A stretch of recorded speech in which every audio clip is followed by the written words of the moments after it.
तो आज के वीडियो में हम बात करने वाले हैं 5G के बारे में। अब देखो 5G जब से इंडिया में आने की खबरें आई हैं तो कुछ लोग खुश हो जाते हैं इस बात से कि हमें कुछ नई टेक्नोलॉजी देखने को मिलेगी, बहुत ज्यादा तेज इंटरनेट हो जाएगा। कुछ लोग इस बात को लेकर के चिंतित हैं कि 5G की जो रेडिएशंस होंगी वो ह्यूमंस को नुकसान पहुंचाएंगी, एनिमल्स को और बर्ड्स को नुकसान पहुंचाएंगी। अब आज के वीडियो में यही जानने की कोशिश करेंगे कि क्या 5G हम लोगों के लिए सेफ है या फिर सेफ नहीं है, और बाकी सारी चीजें आजकल क्या चल रही हैं 5G से रिलेटेड उस बारे में भी थोड़ी सी जानकारी मैं आप लोगों को दूंगा। तो अगर आपको वीडियो अच्छा लगे वीडियो को लाइक करना, और नए हो चैनल पे तो सब्सक्राइब करना। इंफॉर्मेटिव ऐसे और वीडियोस आपको आगे भी मिलते रहेंगे।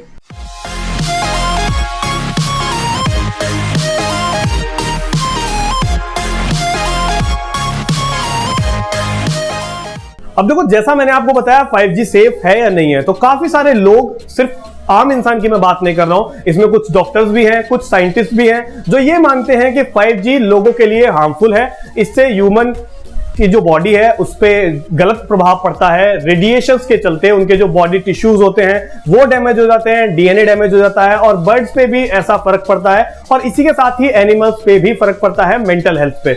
और रिसेंटली जो मिसेस जूही चावला हैं, जो कि एक बॉलीवुड एक्ट्रेस भी हैं और साथ ही साथ एक एनवायरमेंटलिस्ट भी हैं, मतलब प्रोनाउंस करने में थोड़ा सा अजीब लग सकता है लेकिन पर्यावरण के आप कर्ता धर्ता या फिर संरक्षक इनको कह सकते हो, उन्होंने एक प्ली फाइल किया है, मतलब लीगल एक्शन लिया, एक नोटिस कोर्ट में दिया है दिल्ली हाई कोर्ट में, और उसको भाई रिजेक्ट भी कर दिया गया। अब जब मैं वीडियो बना रहा हूं तो ऐसी खबरें मिलेंगी, उसको रिजेक्ट भी कर दिया गया है। तो उन्होंने ये फाइल क्यों किया था वहां पे? तो उनका कहना था कि 5G के जो ट्रायल्स हमारे देश में चल रहे हैं इससे काफी ज्यादा बुरे प्रभाव पड़ रहे हैं लोगों पे, पक्षियों पे, जानवरों पे, जैसा मैंने आपको बताया, और इन ट्रायल्स को रुक जाना चाहिए। हमारे देश में 5G का इंप्लीमेंटेशन नहीं होना चाहिए।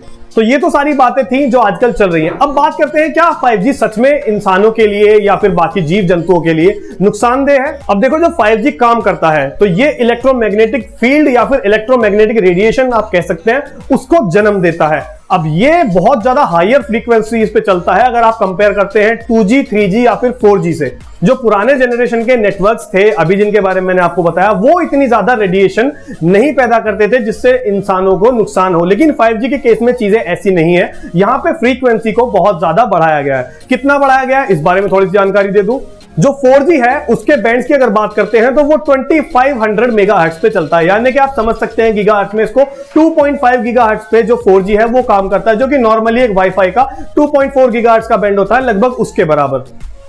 और वहीं अगर बात करते हैं 5G की, तो 5G 3 बैंड्स पे काम करता है बेसिकली, जिसमें आपका बेस बैंड होता है, मीडियम होता है और हायर बैंड होता है। अब बेस बैंड की बात करते हैं तो वो सेम रह सकता है 4G के जैसे, जहां पे आपकी 2.4, 2.5 गीगाहर्ट्ज तक की फ्रीक्वेंसी को इस्तेमाल में लिया जाता है। मीडियम बैंड उसके बीच में आता है। लेकिन अगर मैक्स की बात करते हैं तो ये चीज अब कहां तक पहुंचेगी, तो यहां पे 3900 मेगाहर्ट्ज इस्तेमाल में लिया जाता है, यानी कि 39 गीगाहर्ट्ज तक की फ्रीक्वेंसी पे ये 5G काम करता है, जो कि 2.4 गीगाहर्ट्ज के मुकाबले बहुत ज्यादा हो जाता है। कहां पे 2.4 है और कहां पे 39 है, तो नंबर में आप डिफरेंस देख सकते हैं कितना ज्यादा है। उतनी ही ज्यादा इलेक्ट्रोमैग्नेटिक रेडिएशन जो होती है ये प्रोड्यूस करता है जब 5G काम करता है। और यूके का आपको एक छोटा सा किस्सा बताता हूं। जब सेकेंड वेव आया कोविड का, तो वहां पे जो 5G का ट्रायल था वो चल रहा था। अब लोगों को लगा कि 5G की वजह से कोविड स्प्रेड हो रहा है, तो काफी तेजी से फैल रहा है, तो लोगों ने वहां पर जो 5G टावर्स थे लगे हुए उनको डिस्ट्रॉय करना शुरू कर दिया। लेकिन फिर बाद में पता चला कि इसका रीजन ये नहीं था, कोविड की सेकेंड वेव आई है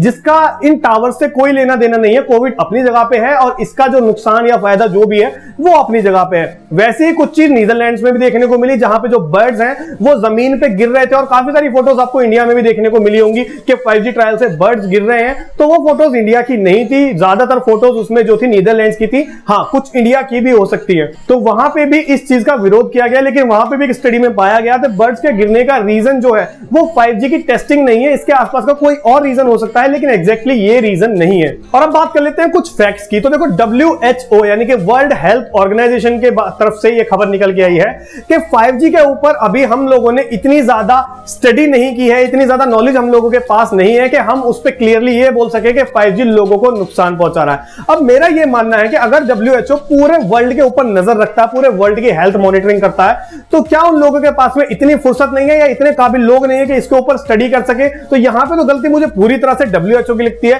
कि उन लोगों को इसके ऊपर रिसर्च करनी चाहिए, स्टडी करनी चाहिए, और अगर ये नुकसानदायक है तो इसके ऊपर जो भी सही तरीके से एक्शन होता है वो लेना चाहिए, इसकी फ्रीक्वेंसी कम करनी है या जो भी चीजें हो सकती है वो उन्हें अपने एंड से देखनी चाहिए। अब ऐसा कह देना कि हमारे पास स्टडी नहीं है, ये तो एक तरह से मुझे टालने वाली बात लगती है। और कुछ लोग सोचते हैं कि WHO ने अगर बोला है तो ये बात पूरी तरह से सही होगी। तो भाई आपको एक चीज और बता दूं, सारी चीजें यहां पे सही नहीं है। पूरे वर्ल्ड के अंदर लगभग 240 साइंटिस्ट की बात कर रहा हूं, किसी आम इंसान की नहीं, 240 साइंटिस्ट ऐसे हैं जो WHO की इस थ्योरी से या इस बात से बिल्कुल डिनाई कर देते हैं, इस चीज को बिल्कुल भी नहीं मानते।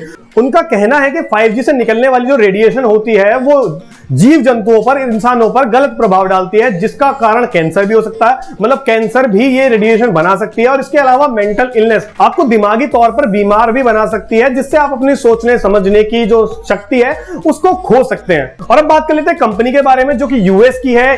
तो इनका नाम है FCC यानी कि फेडरल कम्युनिकेशन कमीशन।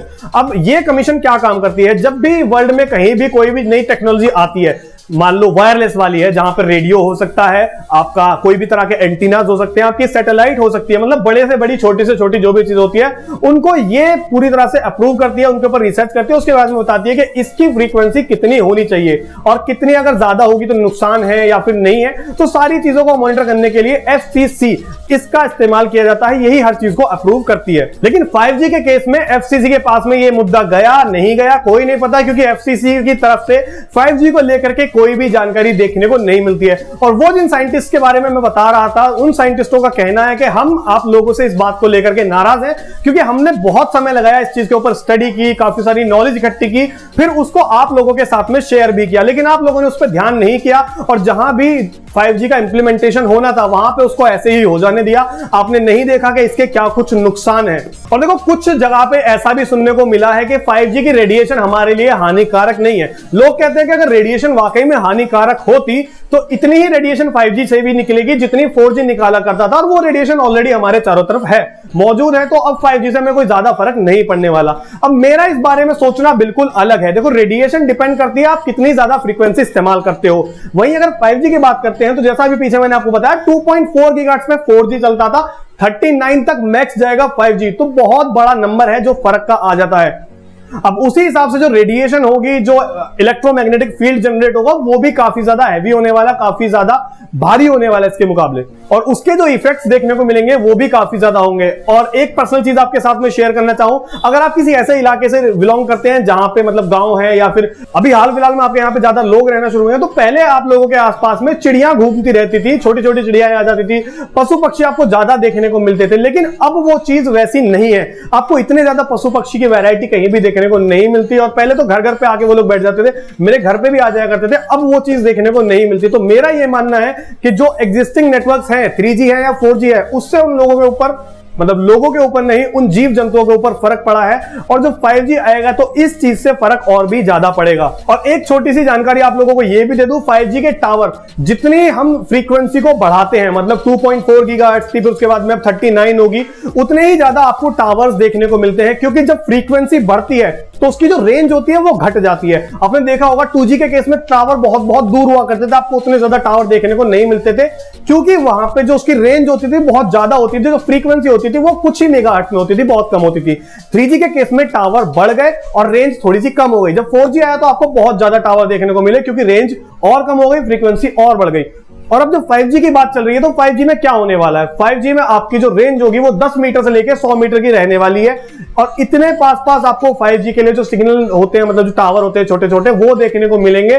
और यहां पे स्पीड तो आपको नो डाउट बहुत अच्छी मिलेगी, लेकिन उसके जो नुकसान है, इन नुकसानों को उठाने के लिए भी हम लोगों को तैयार रहना चाहिए, क्योंकि जब भी कोई नई टेक्नोलॉजी आती है तो वो अपने साथ में दोनों चीजें लेकर के आती है, उसके बेनिफिट्स भी होते हैं और उसके नुकसान भी होते हैं। तो हम लोग बेनिफिट्स को तो अपना लेते हैं, नुकसान को हम लोग इग्नोर करना शुरू कर देते हैं, जो कि बिल्कुल अच्छी चीज नहीं है। हमें नुकसान के बारे में भी जानना चाहिए कि क्या कुछ नुकसान है और ये हमारे लिए कितनी कारगर सिद्ध है। तो क्लियरली अभी किसी ने कुछ भी नहीं कहा है 5G के ऊपर, क्योंकि सारी बातें देखो मैं सिंपल कहता हूं, पैसे से सारी चीजें चलती हैं, बहुत मोटा पैसा हर चीज के लिए जाता है। अगर आप कोई भी टेक्नोलॉजी लेकर के आए हो तभी उसके बाद में आपको अप्रूवल मिलता है। तो जब तक इन लोगों की जेब में मनी जाता रहेगा तब तक ये लोग एक्शन नहीं लेने वाले। लेकिन हाँ, 5G से नुकसान तो पक्का है, किस तरह के हैं, कितने हैं, उसके ऊपर काफी साइंटिस्ट ने बताया भी है। लेकिन जब तक कोई ऑर्गेनाइजेशन इसके ऊपर कड़ा एक्शन नहीं लेगी तब तक हमें कुछ भी ठीक से देखने को नहीं मिलेगा। फॉर एग्जांपल के लिए काफी सारी चीजें मैं आपको ऑलरेडी वीडियो में कवर कर चुका हूं, आप लोग अपने आसपास में देखते भी होंगे। तो बस दोस्तों यही था आज के इस वीडियो में 5G के रिलेटेड इंफॉर्मेशन,